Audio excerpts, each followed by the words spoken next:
السلام عليكم، مرحبا بكم مع كاتري لاميا. اليوم ان شاء الله غادي نشارك معكم الوصفه ديال الدجاج محمر بالطريقه التقليديه. خليكم معايا نقول لكم من المقادير والطريقه. اختاريت انا هنايا نقدم لكم لي كوكلي، ما نتوما تقدروا تستعملوا اي دجاج. من بعد ما غسلتهم كنربط لهم الرجيلات ديالهم بهذا الفيل اليمونتير وغاديه نشرملهم. كنحتاج هنايا راس ديال الثومه، عندي معلقه كبيره ديال الخرقوم، معلقه ديال السكينجبير، معلقه ديال الفلفله حمراء، نص معلقه د الملحه. عندي هنايا السمن خفيف بزاف. دونك هادشي باش بغيت نشرمل هاد الدجاجات وكنخليهم يرتاحوا قبل ما نطيبهم. خليكم معايا تشوفوا الطريقه. كنخلط هاد العناصر مع بعضياتها. كما شتيو هاد السمن خفيف بزاف، كيسميوه البور كلاريفي. ما غنديرش الزيت باش نخلي داك الدجاج يشرب شرموله. انا هنايا عندي الوقت، يعني غنخليه يترقد في هاد العطريه كامله.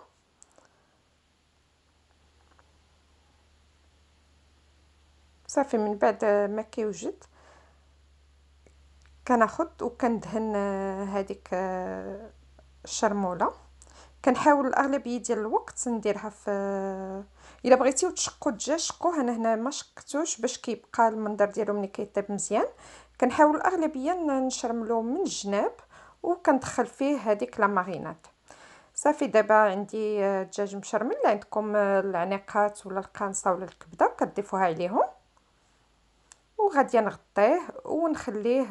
اذا كل ما خليتيه كل ما احسن. انا هنايا نخليه واحد الساعتين وعاد ندوز ان شاء الله باش نطيب. بالنسبه للتغميره خديت 6 ديال البصلات كبار وشلتهم كما كتشوفوا. غادي نستعمل القانصه ولا نوقه.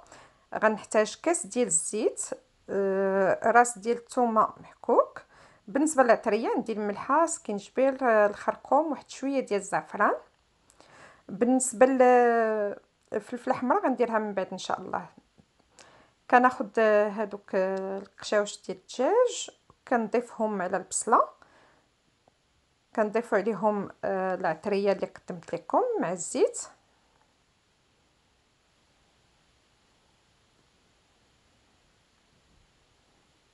ما كنضيفوش الماء، مهم هنايا ما كنضيفوش الماء لان داك البصيله اصلا كتطلق الماء. وهاد التغميره هادي كنخليها طيب على خاطرها. خلط العناصر مزيان مع بعضياتها صافي. وغادي نردها طيب وغادي نقص عليها البوطه حتى كتطلق داك البصيله داك المريقه ديالها. كنغطيها كما شتيو كتطلق داك المرقه. دابا غادي نضيف عليها شويه ديال نص معلقه كبيره ديال الفلفله حمراء باش كتعطي داك لا كولور. من الاحسن ما كنديرهاش في الاول، كنخليها حتى التالي باش ما كتمررش. صافي كنخلط. نتوما غتشوفوا اللون ديالها كيولي زوين، كتعطي داك لا كولور ديال التحميره. صافي كنخليها حتى كتوقف مزيان وطيب على خاطرها كتكون واجده. بالنسبه لهذوك الدجيجات غادي نديرهم في هذا في الاول في هاد الطنجره اللي كتدخل الفران. غادي نضيف عليهم غير شويه ديال الماء وغادي ندير لهم واحد شويه ديال هذيك الزويته اللي بقات من هذيك التغميره. غادي ندهنهم بها واحد شويه ديال التغميره من الفوق باش كيبقاو صاينين. ما كنطيبهمش مع المرقه باش ما كيتحلوش وما حتى هما دغيا كيطيبوا. يعني اختاريت انا هاد الطريقه باش نطيبهم.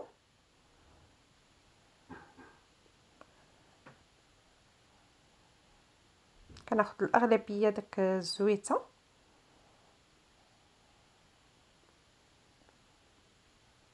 هاد الطريقه كيجي بها الدجاج لذيذ بزاف. وكيبقى صاين كما قلت لكم. صافي دابا من بعد ما دهنت داك الدجاج بالدغميره غادي نغطيه وندخلو الفران حتى نحس به طاب. هنايا مهم انكم تجهدوا الفران في الاول،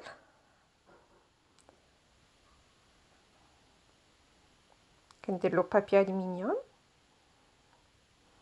وعاد نغطيه بداك الغطا ديالو، الغطا ديال الطنجره.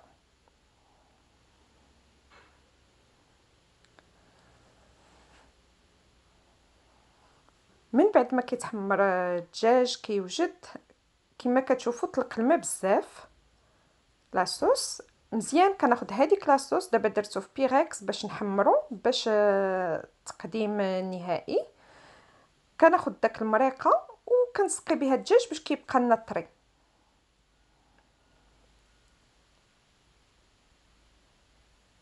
كما كتشوفوا دابا غادي ندوز لتقديم الطبق. اختاريت انا هنايا ناخذ هذاك البول نديرو الوسط وغادي ندير فيه الدغميره اللي بغاها ياخذها. يمكن لكم تحطوا مباشره الدغميره مع الدجاج بيان سور، وغادي نحط داك الدجيجات وكندورهم على داك لو بول اللي درت. هنايا انا اختاريت بالنسبه للتزيين اختاريت هنايا نزينهم بالبيض السمان وقليت واحد شويه ديال اللوز وغنزين به. يمكن لكم بالنسبه لهاد الدجاج محمر حنا الاغلبيه بصراحه كنديروه مع بطاطس مقليه مع لي فريت، ولكن اختاريت نيفيتي لي فريت. داكشي علاش اختاريت انني نزينو بهاد بيض السمان وبواحد شويه ديال اللوز اللي كيكون مسلوق ومقشر ومقلي. كما كتشوفوا كيجي المنظر ديالو زوين بزاف.